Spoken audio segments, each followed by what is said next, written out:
Hello students, welcome to Global Online. This is Ankita Sood. So West Bengal Set paper one preparation में आज हम discuss करेंगे thesis and article writing के most expected questions जो कि आपके दिसंबर examination में एज इट इज ज़रूर पूछे जा सकते हैं। ऑलरेडी हम रिसर्च रिपोर्ट राइटिंग को डिस्कस कर चुके थे। उसी तरीके से जैसे रिपोर्ट लिखते हैं रिसर्च के दौरान, वैसे ही थीसिस और आर्टिकल लिखना भी कंपलसरी पार्ट होता है। उसको कैसे लिखा जाता है, उसके क्या स्टेप्स होते हैं, क्या नियम होते हैं, वो सब चीज़ें एग्जाम में पूछी जाती हैं, जिनको आज के सेशन में हम प्रीवियस ईयर क्वेश्चंस के साथ डिस्कस करेंगे। आगे बढ़ने से पहले आपको बता देना चाहती हूँ कि एग्जाम क्वालिफाई करने के लिए पेपर वन प्रिपरेशन पर ध्यान देना बहुत जरूरी है। इसमें आप आसानी से 75 प्लस स्कोर कर सकते हो अगर आप एक स्मार्ट प्रिपरेशन को फॉलो करते हो। एंड इसके लिए कंप्लीट कोर्स हमने लॉन्च किया है जो कि एग्जामिनेशन के डिफिकल्टी लेवल और लेटेस्ट पैटर्न को ध्यान में रखते हुए ही बनाया गया है। इसमें हम कंप्लीट पेपर वन के फुल सिलेबस वीडियो लेक्चर्स आपको देते हैं, बहुत ही सिंपल लैंग्वेज में रियल लाइफ एग्जाम्पल्स के साथ, बहुत ही ज्यादा इंटरेस्टिंग वे में यहाँ पर आपके सारे कॉन्सेप्ट्स क्लियर करवाने की मैं श्योरिटी देती हूँ। साथ ही फुल सिलेबस नोट्स आपको पीडीएफ फॉर्मेट में मिलेंगे जिसको आसानी से अपने मोबाइल फोन में भी डाउनलोड करके आप पढ़ सकते हो। फुल सिलेबस मॉक टेस्ट में आपको 60 से भी ज्यादा मॉक टेस्ट मिलेंगे दोनों लैंग्वेजेस में, एंड इसमें से as it is questions exam में आते हैं। एंड ये मॉक टेस्ट अगर आप लोग अटेम्प्ट कर लेते हो तो डेफिनेटली आप लोग एग्जामिनेशन में अच्छा स्कोर कर सकते हो। एंड साथ ही 2000 प्लस एमसीक्यू क्वेश्चन बैंक में आपको मिलते हैं previous year questions, most repeated questions and most expected questions. तो हर एक क्वेश्चन के सॉल्यूशन के साथ आपको डिटेल में एक्सप्लेनेशन भी दी जाएगी ताकि रिवीजन के दौरान भी आपके सारे कॉन्सेप्ट्स क्लियर हो जाएं। ये सभी क्वेश्चंस रिवीजन में आपको बहुत हेल्प करते हैं। सो गिवन व्हाट्सएप नंबर्स पर कांटेक्ट करके आज ही इस कोर्स को ज्वाइन कर लीजिए। इसके लिए आपको सिर्फ एक ही बार फीस देनी है, 2000 रुपए। एग्जाम तक ये फीस वैलिड रहेगी, ये कोर्स वैलिड रहेगा। एंड इसके फ्री वीडियोस के एक्सेस के लिए ग्लोबल ऑनलाइन ऐप को जरूर डाउनलोड कीजिए। स्टोर सेक्शन पर जाकर सर्च बार में आपको कोर्स का नाम लिखना है। कोर्स के ओवरव्यू के बाद कंटेंट पर क्लिक करते ही आप यहाँ पर देख सकते हो सिलेबस मिल जाएगा, सेपरेटली मेरे फोल्डर्स मिल जाएंगे, एंड यहाँ पर यूनिट वाइज फोल्डर्स हैं जहां पर आपको theory lectures, MCQ lectures, mock test और नोट्स भी मिल जाते हैं। ये एग्जाम ओरिएंटेड कोर्स है। डेफिनेटली 6 महीने के अंदर अंदर आपको एग्जाम को क्वालिफाई करने में यही कोर्स मदद करेगा। सो गिवन नंबर्स पर कांटेक्ट करके आप इस कोर्स की पूरी जानकारी जरूर ले सकते हो। तो चलिए शुरू करते हैं। हमारा आज का पहला क्वेश्चन है, the personalistic style of writing a research report are permissible in which of the following research. तो यहाँ पे बहुत ही सिंपल सा क्वेश्चन है। इसमें बोला गया है कि जो व्यक्तिगत शैली होती है रिसर्च रिपोर्ट को लिखने के लिए, तो कौन से टाइप के रिसर्च में इस चीज़ की परमिशन हम लोगों को मिलती है। ठीक है, तो पहला ऑप्शन है grounded theory research, experimental research, participant observation based research, historical research, case study research. ठीक है, तो यहाँ पे 5 ऑप्शंस गिवन है। तो सबसे पहले तो हम लोगों को पता होना चाहिए कि पर्सनलिस्टिक स्टाइल्स होते क्या हैं। तो ये एक क्वालिटी होती है किसी एक पर्सन के एक्सप्रेशन या किसी एक पर्सन का बिहेवियर होता है जो कि वो यूज कर सकते हैं रिसर्च रिपोर्ट राइटिंग के दौरान। ठीक है, तो कौन सा यहाँ पे ऐसा मेथड होता है। तो सबसे पहले बात करते हैं ग्राउंडेड थ्योरी रिसर्च की। ठीक है, सो ग्राउंडेड थ्योरी रिसर्च में क्या होता है, जो भी मतलब हमारे पास डेटा हमने ऑब्टेन किया होता है रिसर्च के दौरान, ठीक है, उस डेटा का जो भी एनालिसिस होता है उसको हम लोग थ्योरी में कंस्ट्रक्ट करते हैं। ठीक है, थ्योरी के थ्रू हम उसको कंस्ट्रक्ट करते हैं एक सिस्टमैटिक वे में। ठीक है, तो जो ग्राउंड थ्योरी रिसर्च होता है ये एक सिस्टमैटिक एंड इंडक्टिव नेचर का जो है रिसर्च का टाइप होता है। ठीक है, दूसरा अगर हम बात करें एक्सपेरिमेंटल रिसर्च की, तो experimental research basically scientific method of study होता है। ठीक है, एंड इसका जो मेन पर्पस होता है वो होता है to determine the relationship between the variables. जैसे कि रिसर्च में हमने बहुत सारे वेरिएबल्स होते हैं, बहुत सारे कॉन्सेप्ट्स होते हैं, इनके बीच में क्या रिलेशनशिप है एंड हम इसको कैसे डिटरमाइन करेंगे, ये सब चीज़ें एक्सपेरिमेंटल रिसर्च के अंदर आती हैं। ठीक है, तो मैं आप लोगों को डेफिनेशंस बता रही हूँ, आप यहाँ से आइडिया लगा सकते हो कि पर्सनलिस्टिक स्टाइल कौन सा होता है। ठीक है, नेक्स्ट ऑप्शन है पार्टिसिपेंट ऑब्जर्वेशन बेस्ड रिसर्च। तो पार्टिसिपेंट ऑब्जर्वेशन यानी कि इसमें पार्टिसिपेंट जो है यानी कि जो रिसर्चर है उसकी क्या ऑब्जर्वेशन है उसके उस पे बेस्ड होंगी ये चीज़ें। ठीक है, तो ये जो है ये data collected by itself. Participant observation में हमेशा आता है डेटा कलेक्टेड बाय इटसेल्फ, यानी कि जो रिसर्चर है उन्होंने खुद से डेटा कलेक्ट किया है। ठीक है, एंड इस प्रोसेस में जो रिसर्चर है वो बहुत सारी चीज़ें सीखता है क्योंकि वो खुद से ही सारा काम करते हैं। ठीक है, नेक्स्ट आता है हमारे पास हिस्टोरिकल रिसर्च। तो हिस्टोरिकल रिसर्च में जितनी भी चीज़ें होती हैं ना, जिसमें डेटा कलेक्शन करते हैं, डेटा कलेक्शन का प्रोसेस होता है, ये सब हिस्टोरिकल एस्पेक्ट पे बेस्ड होते हैं। ठीक है, जैसे कि हम लोग मान लीजिए कि रशियन वॉर पे अगर रिसर्च कर रहे हैं तो ये क्या है होगी, ये एक हिस्टोरिकल रिसर्च होगी। ठीक है, नेक्स्ट आता है हमारे पास केस स्टडी रिसर्च। इसमें कोई भी सैंपल जो है वो यूज़ नहीं किया जाता।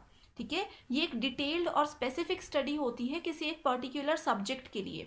ठीक है, इसमें हम लोग इश्यूज को आइडेंटिफाई करते हैं, उनको डिस्क्राइब करते हैं। ठीक है, डिफरेंट डिफरेंट सिचुएशंस में उनको एनालाइज करते हैं, लेकिन थियोरेटिकल कॉन्सेप्ट्स के साथ। ठीक है, तो ये है हमारे 5 रिसर्च के टाइप्स। अब इसमें राइट आंसर होगा हमारे पास option number A, that is grounded theory research, option number C participant observation based research, and option number E that is case study research. So right answer is option number 4. Next question we have is, when two or more successive footnotes refer to the same work, which one of the following is used? ठीक है, तो यहाँ पे ये पूछा गया है कि अगर दो या दो से ज़्यादा सक्सेसिव फुटनोट्स को हम लोग यूज़ करते हैं, ठीक है, एक ही काम के लिए, जो कि एक ही काम को रेफर करते हैं, तो उसको क्या बोला जाता है, किस नाम से आइडेंटिफाई किया जाता है? ठीक है, तो option are IBID, ET.AL, OP.CIT, LOC.CIT। ठीक है, तो यहाँ पे सबसे पहले आप लोगों को इन सबके मतलब पता होने चाहिए, इनके मीनिंग्स पता होने चाहिए। ठीक है, तो पहला है IBID। ठीक है, इसका मतलब होता है सेम स्पेस। ठीक है, इसका मतलब होता है सेम स्पेस। तो ये क्या रेफर करता है? It refers to the work cited in the preceding footnote और to the preceding work within the same footnote. ठीक है, तो इसमें जैसे डिफरेंट डिफरेंट काम होते हैं एक ही ऑथर के, ठीक है, तो उसको हम सेम फुटनोट जो है उस केस में हम यूज कर सकते हैं।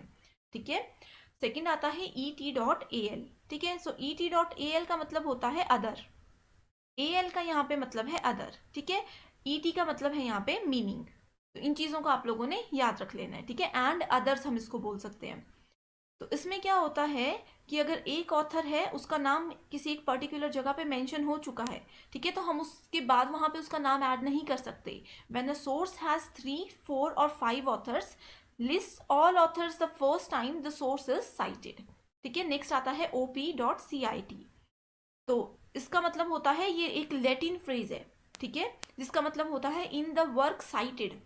OP.CIT मतलब इन द वर्क साइटेड। ठीक है, इसको यूज किया जाता है एंड नोट पे, ठीक है, या फिर फुट नोट पे भी इसको यूज कर सकते हैं, एंड ये रेफर करता है the reader to a previously cited work.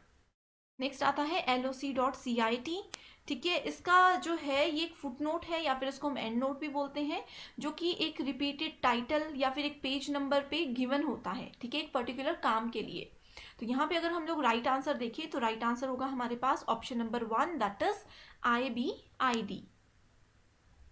Next question है हमारे पास, in which of the following formats research abstract is a must. ठीक है, तो रिसर्च एब्स्ट्रैक्ट, तो क्या होते हैं रिसर्च एब्स्ट्रैक्ट, वो कहाँ पे ज़रूरी होते हैं, किस स्टेप में ज़रूरी होते हैं? ठीक है, तो पहला ऑप्शन है research article, seminar paper presented, thesis और रिसर्च सिनॉप्सिस। ठीक है, तो ये सभी टर्म्स बहुत ज़्यादा इंपॉर्टेंट है, तो सबसे पहले आप लोगों को इनके मीनिंग पता होने चाहिए। पहला होता है रिसर्च आर्टिकल। तो रिसर्च आर्टिकल रिपोर्ट जो होता है ना, वो रिपोर्ट करता है डिफरेंट डिफरेंट रिजल्ट्स पे। ठीक है, जो ओरिजिनल रिसर्च होती है उसके रिजल्ट पे ये रिपोर्ट करता है, जिसमें कि ये पर्टिकुलर रिसर्चर का कंट्रीब्यूशन, इनका नॉलेज, ये सब चीज़ों का स्पेसिफाई करता है। ठीक है, इसके अलावा रिसर्च आर्टिकल जो होते हैं, इसमें हमारे पास title, abstract, introduction, methodology, results, discussion and references included होते हैं। दूसरा आता है सेमिनार पेपर प्रेजेंटेड। तो इसको अगर हम लोग सेमिनार पेपर बोले, तो सेमिनार पेपर जो होते हैं ये एक ओरिजिनल रिसर्च पीस होता है, ठीक है, जो कि प्रेजेंट करता है एक स्पेसिफिक टॉपिक को, ठीक है, जिसको कि हम लोग एकेडमिक सेटिंग के लिए प्रेजेंट कर सकते हैं किसी एक ग्रुप में, ठीक है, अपने आसपास के जितने भी ग्रुप्स हैं वहाँ पे हम उसको प्रेजेंट कर सकते हैं। तो सेमिनार जो होता है उसमें आती है इंट्रोडक्शन, जिसको कि एब्स्ट्रैक्ट भी बोला जाता है, background, analysis and conclusion. Next आता है हमारे पास थीसिस। ठीक है, सो थीसिस या फिर डिसर्टेशन इसको बोलते हैं। ये क्या होता है? एक टेक्स्ट होता है जो कि डिस्क्राइब करता है किसी ऑथर के वर्क को, एंड रिजल्ट को यहाँ पे रिप्रेजेंट किया जाता है इन support of an application for an academic degree और देयर प्रोफेशनल क्वालिफिकेशन। ठीक है, इसमें क्या आता है? इसमें टाइटल पेज आता है हमारे पास, एब्स्ट्रैक्ट आता है, टेबल ऑफ कंटेंट होता है, डिस्कशन, ठीक है, जैसे जैसे डिफरेंट चैप्टर्स होते हैं उनका इंट्रोडक्शन, मैथडोलॉजीज। नेक्स्ट टाइप आता है हमारे पास research synopsis. So research synopsis एक स्टेटमेंट है, एक प्रॉब्लम स्टेटमेंट है, ठीक है। इसका अपना एक रिसर्च का ऑब्जेक्टिव होता है, हाइपोथेसिस होते हैं, प्रोसीजर एंड डिज़ाइन होता है एक पर्टिकुलर स्टडी से रिलेटेड, ठीक है।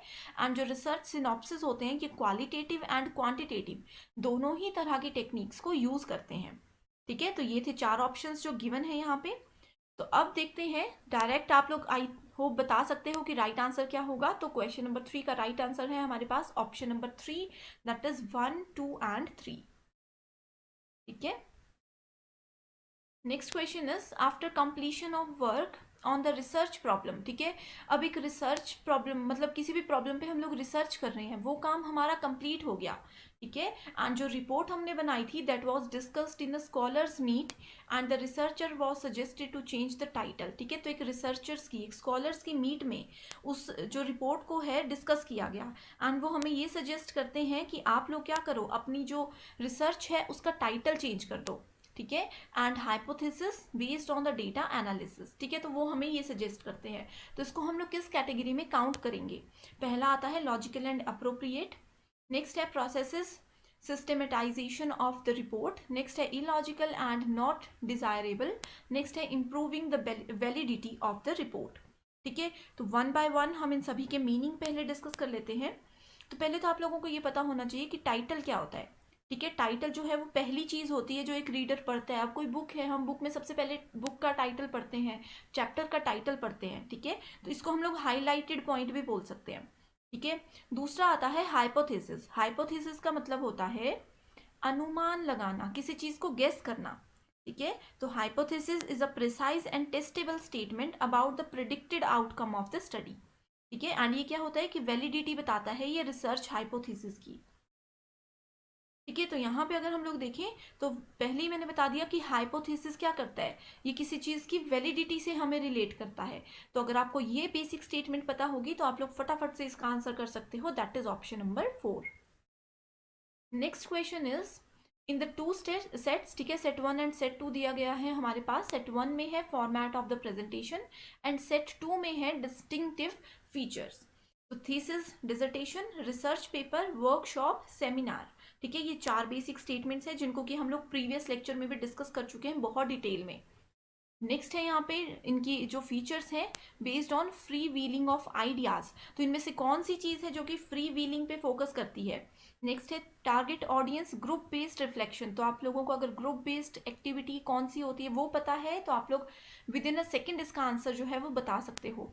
नेक्स्ट है reflective deliberations based on specific themes. Again यहाँ पे एक कीवर्ड दिया गया है थीम, ठीक है। नेक्स्ट है presentation on a summary of research done, कि जो भी प्रेजेंटेशन है उसकी समरी पे फोकस करते हैं। Next is systematic prescribed format, ठीक है। तो यहाँ पे कौन सी चीज़ है जिसका एक प्रिस्क्राइब्ड फॉर्मेट होता है, ठीक है। तो सबसे पहले अगर हम बात करें थीसिस या डिसर्टेशन की, तो डिसर्टेशन क्या होता है, ये डिग्रीज होती हैं, ठीक है, सच दैट MSc MPhil ये सब चीज़ें। एंड जो थीसिस होती है ये होती है डॉक्टरल लेवल पे। अभी तक हम डिस्कस कर रहे थे कि ये दोनों चीज़ें सेम ही हैं, तो कहीं ना कहीं इनका कॉन्सेप्ट सेम ही होता है, ठीक है। बस डिफरेंस ये है कि थीसिस की अगर हम बात करें तो वो होती है PhD के टाइम पे जो हम लिखते हैं। डिसर्टेशन होती है जैसे MPhil के टाइम पे जो हम यूज़ करते हैं या MSc के लिए जो हम यूज़ करते हैं, ठीक है। नेक्स्ट आता है हमारे पास कि जो थीसिस होती हैं ये एक स्ट्रक्चर फॉर्मेट होता है, इसको हम बोल सकते हैं स्ट्रक्चर और फॉर्मेट ऑफ डिसर्टेशन और thesis. Writing is prescribed by the university, यानी कि इसका जो भी फॉर्मेट है वो एक यूनिवर्सिटी हमें बताती है, हम अपनी तरफ से कुछ भी नहीं ऐड कर सकते, ठीक है। नेक्स्ट आता है रिसर्च पेपर। तो रिसर्च पेपर में हमेशा समरी से रिलेटेड चीज़ें होती है, ठीक है। ये कॉमन फॉर्म होती है एकेडमिक राइटिंग की।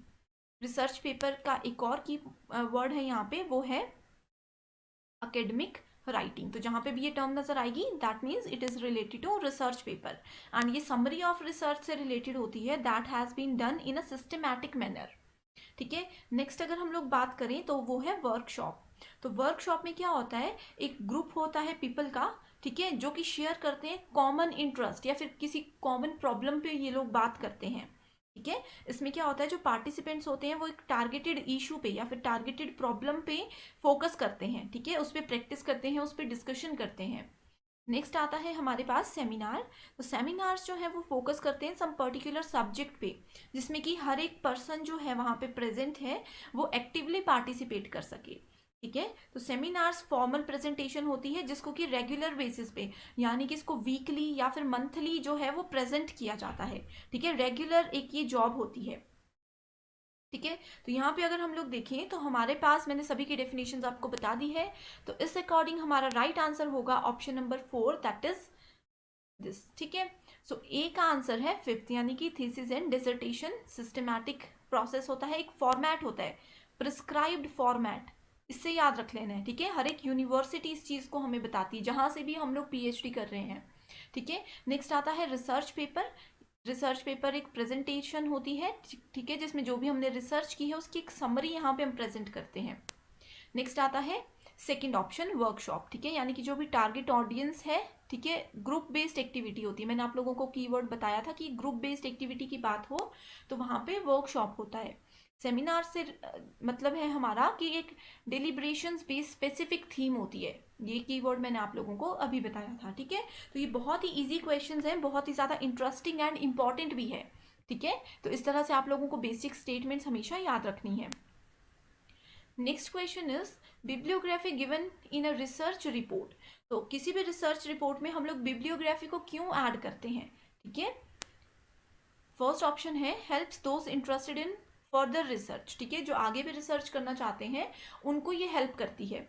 नेक्स्ट है shows vast knowledge of the researcher, यानी कि जो रिसर्चर है जिसने ये बिब्लियोग्राफी ऐड की है, जिसकी वो रिसर्च है, उसके बारे में उसका वास्ट नॉलेज जो है वो यहाँ पे रिप्रेजेंट करती है ये। नेक्स्ट है मेक्स द रिपोर्ट ऑथेंटिक, यानी कि इसी की वजह से ऑथेंटिसिटी मिलती है रिपोर्ट को। नेक्स्ट है it is an optional part of the report. तो यहाँ पे ये बोलते हैं कि ये ज़रूरी ही है ही नहीं। ठीक है, इसको ऐड करो चाहे ना करो, इट इज़ नॉट इम्पॉर्टेंट।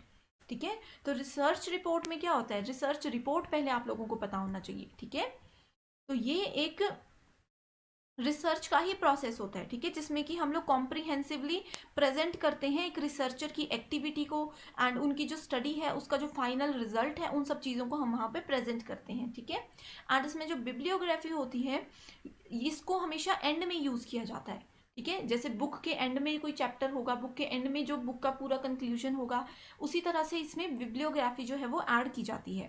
ठीक है, सो बिब्लियोग्राफी में क्या होता है, ये हमें प्रोवाइड करवाती है credential to your own thoughts, कि हमने पूरी रिसर्च के दौरान क्या सोचा, हमारे व्यूज़ क्या थे, कहाँ कहाँ से हमने डेटा कलेक्ट किया, ये सब चीज़ें। ठीक है, एंड ये जो किसी पर्टिकुलर पर्सन का वर्क होता है उसको एक्नॉलेज करता है एक पर्टिकुलर सब्जेक्ट के लिए। ठीक है, तो इस अकॉर्डिंग क्वेश्चन नंबर 6 का हमारा राइट आंसर होगा ऑप्शन नंबर 1। ठीक है, तो फर्दर रिसर्च के लिए भी अगर कोई इंटरेस्टेड है तो वो अगर बिब्लियोग्राफी देखेंगे तो उनको बहुत हेल्प हो जाएगी, उनको एक आइडिया हो जाएगा कि किस तरह से डेटा कलेक्ट किया जाता है, क्या क्या इश्यूज हमने फेस किए होंगे। ठीक है, तो ये बहुत ज़्यादा हेल्पफुल चीज़ होती है। Next question is which of the following is the most recent and dependable source of information on a broad scientific topic. ठीक है, तो यहाँ पे बिल्कुल ही सिंपल सा अगेन यहाँ पे क्वेश्चन पूछा गया है हमसे कि कौन सा most recent and dependable source है इंफॉर्मेशन का जो कि एक ब्रॉड साइंटिफिक टॉपिक पे काम करता है। ठीक है, तो options are research paper, bibliography, review article and new text book. ठीक है, तो यहाँ पे आंसर है option number 1, that is research paper. Next question है हमारे पास असर्शन एंड रीजन से रिलेटेड। ठीक है, मैक्सिमम आप लोगों ने देखा होगा पेपर 1 में इसी तरह के क्वेश्चंस हमेशा पूछे जाते हैं। ठीक है, तो पहला है यहाँ पे assertion given, that is use of ICT in research facilitates access and accuracy of research findings. यानी कि अगर हम ICT information and communication technology, यानी कि हम कंप्यूटर्स, इंटरनेट, ये सब चीज़ों का यूज़ करते हैं रिसर्च के दौरान, तो इसके थ्रू हम लोग एक्यूरेसी से रिसर्च फाइंडिंग्स अपनी कर सकते हैं। इसका रीज़न दिया गया है, बोला गया है क्योंकि researcher has to follow various styles of referencing and format while writing a thesis with an intent for delivering support from ICT. ठीक है, तो यहाँ पे ये बोला गया कि रिसर्चर को बहुत ज़्यादा स्टाइल्स यूज़ करने पड़ते हैं रेफरेंसिंग के, जिसके थ्रू वो अच्छे से थीसिस लिख सके और अच्छे से अपनी रिसर्च कर सके। ठीक है, तो यहाँ पे ऑप्शंस आर, यहाँ पे बोला गया है कि ए एंड आर दोनों ही ट्रू है and R is the correct explanation of A. A and R are true, R is not the correct explanation of A। यहाँ पे बोला गया है कि A करेक्ट है बट R जो है वो गलत है। ठीक है, ए भी करेक्ट है, आर भी करेक्ट है, लेकिन यहाँ पे एक्सप्लेनेशन की कोई भी बात नहीं की गई है। ठीक है, तो यहाँ पे आप लोग देख सकते हो कि आईसीटी के जो टूल्स होते हैं वो मेनली रिसर्चर्स यूज़ करते हैं। किस लिए यूज़ करते हैं? नॉलेज को गैदर करने के लिए। ठीक है, इसको हम लोग नॉलेज गैदरिंग प्रोसेस भी बोलते हैं आईसीटी के केस में। ठीक है, इससे क्या होता है कि एनहांस कर सकते हैं रिसोर्स डेवलपमेंट को। इसके अलावा रिसर्चर जो है वो अपनी वैल्यूज़ को जनरेट कर सकता है, क्रिएटिविटी को जनरेट कर सकता है। ठीक है, अपनी ओरिजिनलिटी को जो है वो जनरेट कर सकता है अगर वो आईसीटी को यूज़ करते हैं। ठीक है, लेकिन यहाँ पे सिर्फ बोला गया है कि वो अपनी थीसिस को ही जो है अच्छे से यहाँ पे यूज़ कर सकते हैं। ठीक है, तो इसीलिए हमारा राइट आंसर होगा option number 3, that is A is correct but R is not correct. Question number 9 is which one of the following is not a part of layout of research report. तो again यहाँ पे simple सा question है, directly पूछा गया है research report से related कि कौन सा इसमें ऐड नहीं किया जाता। पहला है एक्नॉलेजमेंट्स, प्रीफेस और फॉरवर्ड, नेक्स्ट है टेबल ऑफ कंटेंट, क्वेश्चनियर्स। ठीक है, तो रिसर्च रिपोर्ट क्या होती है, इसमें मैंने आप लोगों को बताया कि एक रिसर्च का ही प्रोसेस होता है जिसमें कॉम्प्रिहेंसिव प्रेजेंटेशन होती है किसी भी रिसर्चर की एक्टिविटी की एंड उसके रिजल्ट्स की। ठीक है, तो रिसर्च रिपोर्ट में कौन कौन सी चीज़ें आती, पहली आती है टाइटल, दूसरा आता है एक्नॉलेजमेंट। ठीक है, तो यहाँ पे पूछा गया है कि कौन सा ऐड नहीं किया गया, तो एक्नॉलेजमेंट तो हमने ऐड कर दिया। ठीक है, टाइटल, एक्नॉलेजमेंट, उसके बाद आता है एब्स्ट्रैक्ट। ठीक है, उसके बाद आता है हमारे पास इंट्रोडक्शन, देन आता है स्टेटमेंट ऑफ प्रॉब्लम। इन चीज़ों को आप लोग नोट कर लीजिए, बहुत इंपॉर्टेंट है। नेक्स्ट आता है सिग्निफिकेंस ऑफ द प्रॉब्लम। ठीक है, नेक्स्ट आता है पर्पस ऑफ द प्रॉब्लम। ठीक है, next is assumptions, next is limitations and next is definition of the term. ठीक है, तो यहाँ पे अगर हम लोग देखिए मैंने सभी चीज़ें ऐड कर दी। इसके अलावा बजट आता है, डिज़ाइन ऑफ द स्टडी आता है, scope of data, sampling procedures, analysis of data. ठीक है, टेबल ऑफ कंटेंट भी आता है, तो इसको भी हम रिमूव कर देंगे। नेक्स्ट आता है इसमें conclusions, and notes, more findings and then questionnaires. ठीक है, क्वेश्चनियर, बिब्लियोग्राफी, अपेंडिक्स, ये सब चीज़ें। तो इस अकॉर्डिंग अगर आप लोगों को ये पूरी लिस्ट याद है तो आप लोग देख सकते हो कि क्वेश्चन नंबर 9 का राइट आंसर है option number 2। Next question is the bibliography of the research report. तो अगेन यहाँ पे बिब्लियोग्राफी से रिलेटेड क्वेश्चन है। ये बोलता है कि list all the books published on the topic, यानी कि जो भी हमारा रिसर्च का टॉपिक था उसके लिए हमने जितनी भी बुक्स का रेफरेंस लिया उसको यहाँ पे ऐड किया जाता है। नेक्स्ट है lends credibility to the report and serves as a guide for further research. ठीक है, कि जो क्रेडिबिलिटी होती है एक रिपोर्ट की, ठीक है, एंड अगर किसी और ने आगे रिसर्च करनी है तो उसको एक गाइड के रूप में ये हेल्प करता है। नेक्स्ट है it includes summarise of references listed in it। ठीक है, next is it always written in the format prescribed by the American Psychological Association. यहाँ पे ये बोला गया है कि इसका जो फॉर्मेट होता है बिब्लियोग्राफी का वो एपीए के थ्रू ही हमेशा असाइन किया जाता है। ठीक है, तो अगर आप लोगों को देखें तो मैं बता चुकी हूँ कि बिब्लियोग्राफी क्या होता है। ठीक है, अब हम डिस्कस करते हैं कि इसके पॉइंट्स, इसके यूजेस क्या होते हैं। ठीक है, ये जो है वो क्रेडेंशियल यूज प्रोवाइड करवाता है टू योर ओन थॉट्स। ठीक है, हमने क्या यूज़ किया है, कैसे यूज़ किया है, उन सब चीज़ों को ये हमें कलेक्ट करने में हेल्प करता है। ठीक है, it also helps to critique your work by looking at your source of references. तो यहाँ पे इस अकॉर्डिंग अगर देखें तो हमारा राइट आंसर है option number 2, that is it lends credibility to the report and serves as a guide for further research. ठीक है, सो यहाँ पे आप लोग देख सकते हो कि बिब्लियोग्राफी का एक और क्वेश्चन अभी हमने डिस्कस किया था, उसमें आंसर भी सेम था, क्वेश्चन भी सेम था, लेकिन उसकी लैंग्वेज थोड़ी सी डिफरेंट थी। तो इसीलिए यहाँ पे मैंने 2 क्वेश्चंस एक ही टाइप के ऐड किए ताकि आप लोगों को आइडिया हो जाए कि यूजीसी में किस तरह से क्वेश्चंस पूछे जाते हैं। ठीक है, तो ये थे हमारे आज के 10 questions. I hope you like this video and आप लोगों ने 10 में से कितना स्कोर किया है आप लोग कमेंट सेक्शन पे हमें ज़रूर बता सकते हो। पेपर 1 के साथ साथ पेपर 2 प्रिपरेशन पर भी फोकस कीजिएगा। एग्जाम ओरिएंटेड वे में कंप्लीट स्टडी मटेरियल हम आपके लिए लेकर आए हैं जिसमें आपको फुल सिलेबस नोट्स और एमसीक्यूज मिलेंगे। इसमें आपको previous year questions, most repeated questions और एक्सपेक्टेड क्वेश्चंस हम देते हैं जिसमें से एज इट इज क्वेश्चंस हर बार एग्जाम में पूछे जाते हैं। ये स्टडी मटेरियल ना सिर्फ एग्जाम क्वालिफाई करने में आपको मदद करता है बल्कि इसके बाद इंटरव्यू को क्वालिफाई करने में भी आपको बहुत हेल्प करेगा। सो सब्जेक्ट्स की लिस्ट आपके सामने है, इसमें से अपना पेपर 2 सब्जेक्ट सेलेक्ट कीजिए एंड गिवन व्हाट्सएप नंबर्स पर कॉन्टैक्ट करके आप इसको आज ही जॉइन कर सकते हो। इसके लिए आपको सिर्फ एक ही बार फीस देनी है 1280 रुपए एंड मैं आपको श्योरिटी देती हूँ कि जब तक एग्जाम क्लियर नहीं हो जाता, इंटरव्यू क्लियर नहीं हो जाता, तब तक आप इसका बेनिफिट उठा सकते हो। So thank you so much everyone for watching this video and I wish you all the very best.